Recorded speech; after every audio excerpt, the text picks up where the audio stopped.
മലയാളികൾ ഒരിക്കലും മറക്കാൻ സാധ്യതയില്ലാത്ത വ്യക്തികളാണ് കെവിനും നീനുവും. 2018 വളരെ ദാരുണമായൊരു സംഭവം നടന്നിട്ടുണ്ടായിരുന്നു.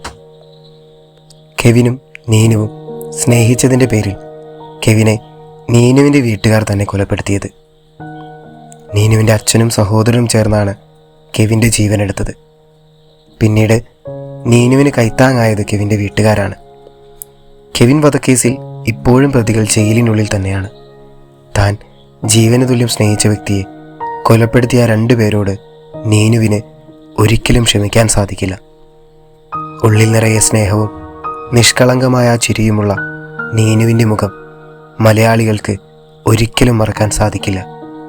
എന്നാൽ അതിനുശേഷം നീനുവിന് എന്തു സംഭവിച്ചു എന്നുള്ള വിവരങ്ങളൊന്നും ആർക്കും ലഭിച്ചിട്ടില്ലായിരുന്നു. കുറച്ചുപേരുടെ സഹായത്താൽ നീനു പഠനം പൂർത്തിയാക്കി എന്നുള്ള വിവരങ്ങളൊക്കെ പുറത്തു വന്നെങ്കിലും പിന്നീട് നീനു എവിടെയെന്നുള്ള ചോദ്യമായിരുന്നു.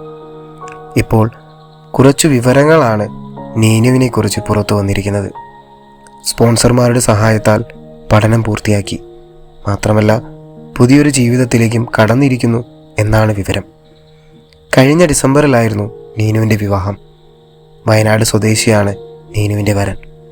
കെവിൻ്റെ മാതാപിതാക്കൾ തന്നെയാണ് ഈ ഒരു കാര്യത്തിന് മുൻകൈയെടുത്തത്. നീനു ഇപ്പോൾ സന്തോഷത്തോടെ ജീവിക്കുകയാണ്. എന്നാൽ ഇപ്പോഴും തൻ്റെ വീട്ടുകാരുമായിട്ട് യാതൊരു ബന്ധവുമില്ല നീനുവിന്.